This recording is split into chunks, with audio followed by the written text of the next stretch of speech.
C'est quoi la spécificité au juste d'un entrepreneur musulman? C'est le sujet que je veux aborder avec vous aujourd'hui dans ce format, voilà, comme j'aime bien faire, tranquille, chill le soir.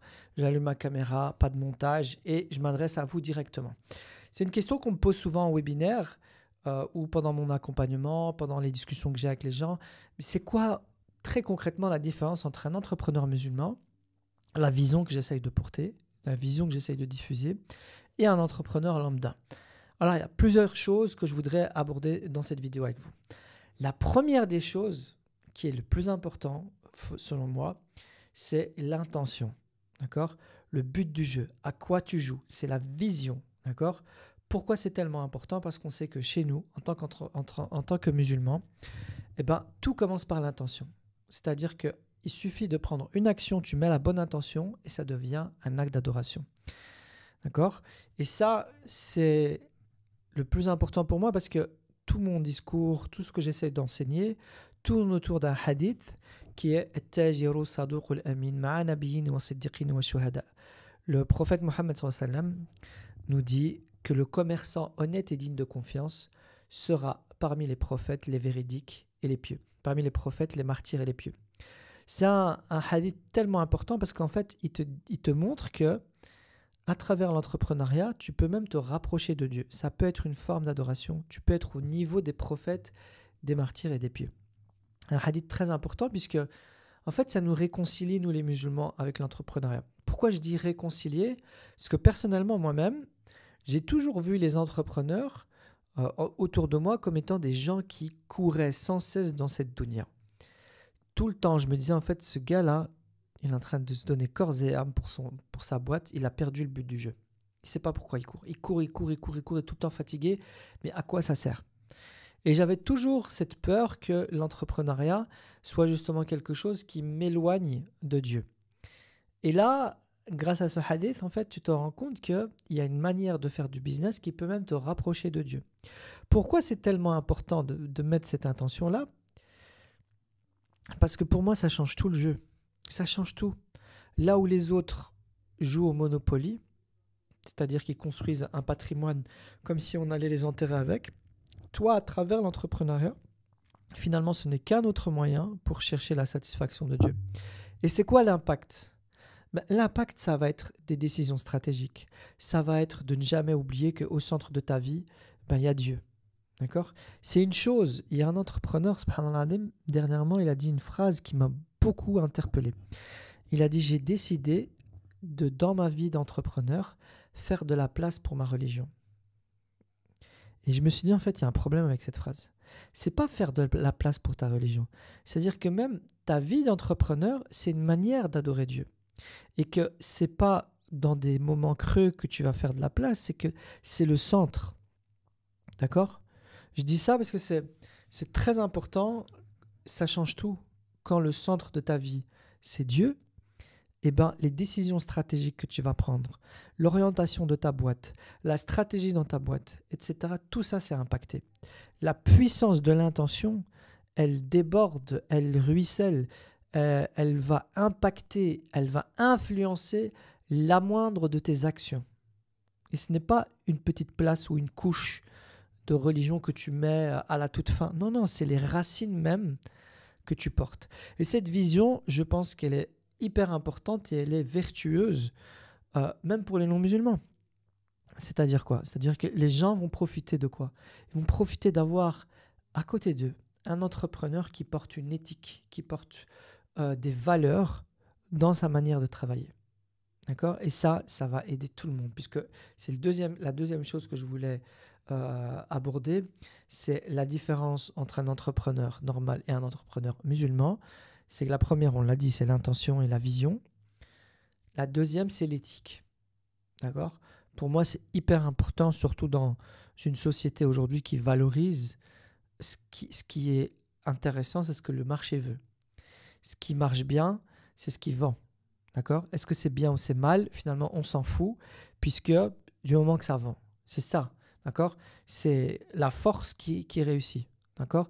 Les entreprises qui réussissent sont ceux qui font du cash, qu'elles soient pertinentes ou pas, qu'elles apportent de la valeur ou pas, finalement, du moment qu'elles font du chiffre d'affaires. Ça, pour moi, c'est une vision qui est complètement problématique. on a des valeurs qu'on doit porter même dans l'entrepreneuriat, même dans le business, c'est ce qu'on appelle l'éthique. Et par exemple, un hadith comme « aime pour ton frère ce que tu aimes pour toi-même ». Et donc là où en fait, moi, on m'a toujours enseigné que le but du jeu, c'était d'écraser ses compétiteurs, ben en fait, non. Le but du jeu, c'est qu'on soit tous dans une relation win-win. Et c'est possible qu'aujourd'hui, apporter de la valeur, c'est très à la mode, mais apporter de la valeur à ses clients, plus tu leur apportes de la valeur, plus ils vont être loyaux, ils vont être loyaux et tu vas avoir un bon taux de rétention. En fait, moi, j'ai toujours grandi comme ça. J'ai toujours grandi avec cet esprit de aime pour ton frère ce que tu aimes pour toi-même. Ok. De la même manière, la justice a son importance. D'accord. Et c'est là qu'on va se rappeler en fait de ce qu'on appelle dans notre religion le maqasid sharia. C'est-à-dire que les lois, elles ont une finalité. Elles sont là pour protéger quelque chose. D'accord. Et parmi les objectifs finaux, d'accord, les lois islamiques, donc la jurisprudence islamique, in fine, elles sont là parce qu'elles veulent protéger quelque chose. La dignité, la justice, etc. La propriété, d'accord, ça fait partie des objectifs finaux. Bah, ça, en tant que musulman, c'est important de l'avoir dans sa tête. Et ça va déterminer ton comportement avec les gens. D'accord ? Il ne faut pas être obnubilé que par les règles, mais aussi par les principes qui sont cachés derrière. Okay ? Donc, on a parlé d'aimer pour ton frère ce que tu aimes pour toi-même, mais on peut aussi parler de la vérité. C'est important. Aujourd'hui, on le voit hein, dans tout ce qui est politique aujourd'hui, les jeux de lobby, on s'en fout de la vérité. Chacun a sa vérité. D'accord ? Et c'est celui qui a le plus de médias pour répéter sa vérité qui finalement a raison. Celui qui est capable de mettre le plus la pression aura raison. Bah, nous, en tant que musulmans, on ne peut pas jouer à ce jeu-là. La vérité, qu'elle soit en ma défaveur, en ma faveur, ça reste la vérité. D'accord ? La justice, pareil. Même si mon frère musulman a commis une injustice vis-à-vis d'un non-musulman, bah, je serai toujours du côté de la justice. Ça, c'est ce qu'on appelle l'éthique. Donc, des valeurs comme Cédre, d'accord, la parole, c'est hyper important. J'ai donné ma parole. Aujourd'hui, on voit que ça n'a plus d'importance. D'accord ? Même s'il dit Wallah, c'est pas important. Non. En tant qu'entrepreneur musulman, j'ai donné ma parole. Et ben, je la respecte jusqu'au bout, même si je dois perdre de l'argent. Quand je vois aujourd'hui ce qui est valorisé, Donald Trump, qui est le spécialiste de la trahison, j'ai dit, mais en fait, ce mec n'a aucune parole. Et ça, c'est quelque chose que nous, on valorise énormément. On se souvient du temps du prophète, sallam, des sahaba qui étaient prêts à mourir pour une parole donnée. D'accord ? Nous-mêmes, on a grandi avec ce sens de l'honneur. Et je pense que ces caractères de noblesse, de caractère, sont très importants. Le sens de l'honneur est quelque chose d'important. Et c'est quelque chose qu'on doit revaloriser dans l'entrepreneuriat, absolument. J'ai donné ma parole, je vais jusqu'au bout. Et tu sais, si tu as des partenaires de travail, des partenaires de business à côté de toi, qui ont ce sens de l'honneur, qui ont ce sens de la parole donnée, tu vas voir que les gens vont accourir pour travailler avec toi. Il y a des secteurs comme ça où malheureusement c'est tellement difficile de trouver des gens qui ont une parole, qu'il suffit de tenir sa parole pour avoir du succès, pour avoir du business. Je pense notamment à des secteurs comme le BTP, etc. C'est tellement dur d'avoir des gens fiables. La fiabilité, c'est quand même l'une des choses les plus recherchées dans le business. Il suffit d'avoir une parole fiable et tu vas voir que tu vas avoir pas mal de clients, Inch'Allah. Donc je pense notamment à ces traits de caractère qu'il faut absolument revaloriser, comme celui de l'ihsan. L'ihsan, on a ce sens de l'excellence qui est en fait de l'itération, c'est-à-dire que je vais toujours réfléchir à comment je peux m'améliorer dans ce que je fais, dans le travail. Je pense que cette éthique-là, qui n'est pas propre qu'aux musulmans, hein, il y a des personnes qui ne sont pas musulmans qui portent ces valeurs-là, et c'est en ça que je dis que je pense que cette définition-là de l'entrepreneur musulman, elle va servir à tout le monde. C'est un khair, tu es un bienfait pour les gens autour de toi, qu'ils soient musulmans ou pas. Tu rayonnes de par tes valeurs, de par ton comportement. D'accord ? Quand je vous parle de aime pour ton frère ce que tu aimes pour toi-même, ça s'adresse aux non-musulmans aussi. Tu traites les gens comme s'ils étaient tes frères. D'accord ? De la même manière, la parole donnée. De la même manière, l'excellence. Tu vas fournir le meilleur service, la meilleure prestation possible, qu'importe la religion des gens. Ok ? Ça, c'était le deuxième critère qui fait que, à mon avis, quand on définit un entrepreneur musulman, c'est ça qu'on doit avoir en tête. Le troisième, évidemment, ce sont des règles qui nous incombent. C'est ce qu'on appelle fiqh al-buyu', les règles de la jurisprudence du commerce. Dans notre religion, il faut savoir qu'il y a un minimum de choses qu'il faut savoir. Okay ? En tant que musulman, eh bien, il nous est imposé de connaître le minimum, c'est-à-dire les piliers de l'islam, les piliers de la foi, etc. Mais quand tu touches à des nouvelles matières, tu es obligé de te former. D'accord ? Je pense que c'est Omar ibn Khattab qui disait que ceux qui viennent faire du commerce sur le marché de Médine apprennent tous les règles de jurisprudence, parce que s'il ne le fait pas, qu'il le veuille ou pas, il tombera dans l'usure. Et donc, en tant qu'entrepreneur, il est primordial qu'on s'intéresse aux règles qui régissent le commerce, d'accord ? Et en fait, ce qu'on voit quand on étudie ça, et qu'on étudie par exemple la finance islamique, eh bien, encore une fois, il y a des bienfaits pour tout le monde, d'accord ? Et que il y a énormément de choses vertueuses à aller chercher dans ça. Et donc, c'est très important pour nous bien de se réapproprier toute cette connaissance, de se former en tant que musulman. D'accord ? Quand je pense notamment à des mécanismes comme le waqf, d'accord, qui sont des sortes de fondations, donc tu as des business qui génèrent du revenu dont l'usufruit profite à des bonnes œuvres. D'accord ? Et c'est comme ça que, par exemple, dans le monde musulman, on avait des hôpitaux qui étaient financés par le waqf, des orphelinats qui étaient financés par le waqf, des universités qui sont financées par le waqf. Ben, ça, pour moi, c'est quelque chose qu'en tant qu'entrepreneur musulman, on doit revaloriser, on doit recréer. Il y a ça, il y a le soukouk, d'accord ? Soukouk, qui sont un peu du crowdfunding, où on va investir ensemble sur des business et on va partager les bénéfices et les risques, et ça permet parfois de se passer des banques. D'accord ? Et donc le plus possible, essayer de se sortir de cet environnement bancaire pour bien, être indépendant dans le business à travers des mécanismes tels que le soukouk et le waqf. Ben, ça, c'est extraordinaire.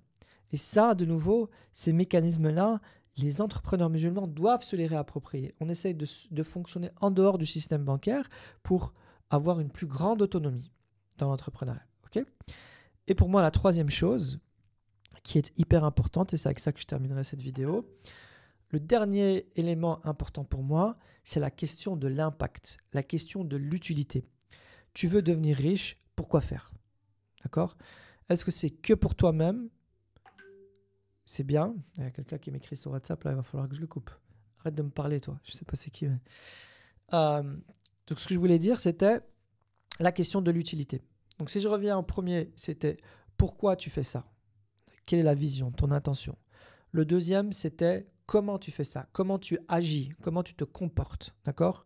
Le troisième, c'est qu'est-ce que tu fais ? Qu'est-ce que tu fais ? Comment tu l'exécutes ? Donc, les règles. Et le quatrième, c'est pourquoi faire ? C'est-à-dire, quel impact, quelle utilité tu as. Okay ? Et là, je voudrais corriger quelque chose. C'est, on connaît un hadith qui est très très important, qui est le meilleur d'entre vous est le plus utile aux autres. Encore une fois, aux autres, c'est tout le monde, c'est l'humanité en règle générale. D'accord ? Donc, la question de la responsabilité, la question de l'impact, pour moi, elle est au cœur de ce qui préoccupe un entrepreneur musulman. D'accord ? Tu ne peux pas, en tant que musulman, par exemple, participer à un écosystème, à un business qui produit de l'injustice. Ça, c'est déjà le minimum. Mais encore mieux, tu gagnes énormément à participer à un système qui produit de la valeur. Et quand je parle de la valeur, c'est aussi de la valeur sociale. Tu élèves les gens autour de toi. Et donc, je préfère 10 fois un business qui va permettre aux gens de s'élever qu'avoir un business où je suis le seul à profiter, à devenir riche et je fais beaucoup de sadaqa. D'accord ? Fondamentalement, faut savoir que dans notre religion, on valorise plus la première que la deuxième. On n'est pas dans ce délire, même si c'est évidemment très bien, on n'est pas dans ce délire à l'américaine où on devient milliardaire et puis on fait beaucoup de dons à travers des fondations, etc. Évidemment que c'est bien. Il faut faire sadaqa, il faut participer, il faut prendre ses responsabilités dans la société. Mais on valorise beaucoup plus un commerçant qui fait grandir les gens autour de lui. D'accord ?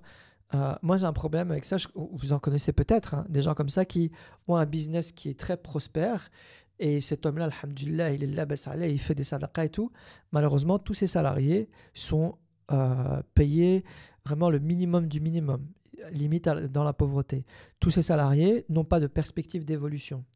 Je préférerais, évidemment, toujours quelqu'un qui fait grandir les gens autour de lui, qui aide, pourquoi pas, ses salariés à grandir, à ouvrir leur propre boîte, à investir ensemble, etc. Vous comprenez ? C'est-à-dire que l'utilité est très importante. Et cette volonté-là d'être utile, encore une fois, je voudrais corriger quelque chose, c'est pas dans un esprit de sauveur. D'accord ? Nous, on est là pour faire sabab, on est là pour participer, le résultat, il est entre les mains de Dieu. D'accord ? Et là, j'aime bien rappeler l'histoire du petit colibri que Pierre Rabhi aimait beaucoup raconter. Vous connaissez ce petit colibri qui allait à chaque fois, il y avait un grand feu de forêt. Et ce petit colibri, vous voyez, c'est quoi le petit colibri ? C'est un tout petit oiseau avec un tout petit bec. Et quand il prend de l'eau, il est capable de prendre 1-2 gouttes, quoi. Vous voyez, c'est le petit oiseau là qui reste sur place. Et ce petit colibri, il y avait un feu de forêt. Et il allait jusqu'à la rivière, il prenait de l'eau et il allait le jeter dans le feu de forêt.